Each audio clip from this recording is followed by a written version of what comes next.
এমনও অনেক দিন গেছে আমি অধীর আগ্রহে অপেক্ষায় থেকেছি। হেমন্তের পাতা ঝরার শব্দ শুনব বলে নিঃশব্দে অপেক্ষা করেছি বনভূমিতে, কোনো বন্ধুর জন্যে কিংবা অন্য অনেকের জন্যে, হয়তোবা ভবিষ্যতেও অপেক্ষা করব। এমন অনেক দিনই তো গেছে, কারো অপেক্ষায় বাড়ি বসে আছি। হয়তো কেউ বলেছিল অপেক্ষা করো, একসঙ্গে বেরোবো। এক শনিবার রাতে খুব ক্যাজুয়ালি কোনো বন্ধু ঘোরের মধ্যে গোঙানির মতো উচ্চারণ করেছিল, বাড়ি থেকো, ভোরবেলা তোমাকে তুলে নেব। হয়তোবা ওর মনের মধ্যে ছিল চুনিয়া অথবা শ্রীপুর ফরেস্ট বাংলো। আমি অপেক্ষায় থেকেছি।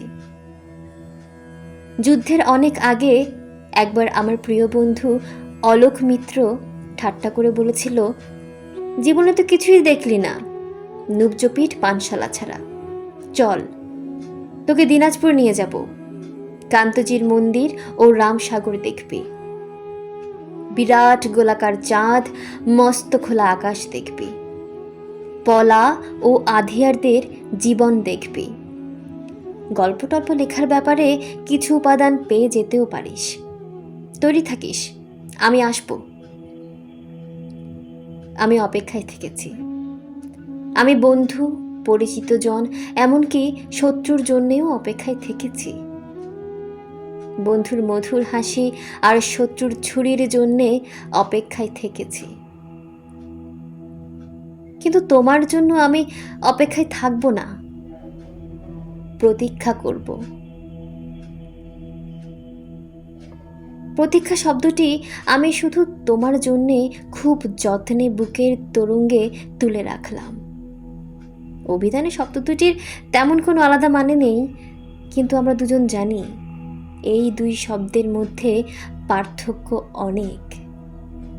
অপেক্ষা একটি দরকারি শব্দ, আটপৌরে, দোতনাহীন, ব্যঞ্জনাবিহীন, অনেকের প্রয়োজন মেটায়। প্রতীক্ষাই আমাদের ব্যবহার্য সঠিক শব্দ। অনুমান অপর শব্দটি আমাদের ব্যবহারের অযোগ্য। আমরা কি একে অপরের জন্যে প্রতীক্ষা করব না? আমি তোমার জন্যে পথ প্রান্তে অশ্বত্থের মতো দাঁড়িয়ে থাকব। ওই বৃক্ষ অনন্তকাল ধরে যোগ্য পথিকের জন্য প্রতীক্ষমান। আমাকে তুমি প্রতীক্ষা করতে বলো, আমি ঠায় দাঁড়িয়ে থাকব অনড়ে বিশ্বাসে। দাঁড়িয়ে থাকতে থাকতে আমার পায়ে শিকড় গজাবে, আমার প্রতীক্ষা তবু ফুরবে না।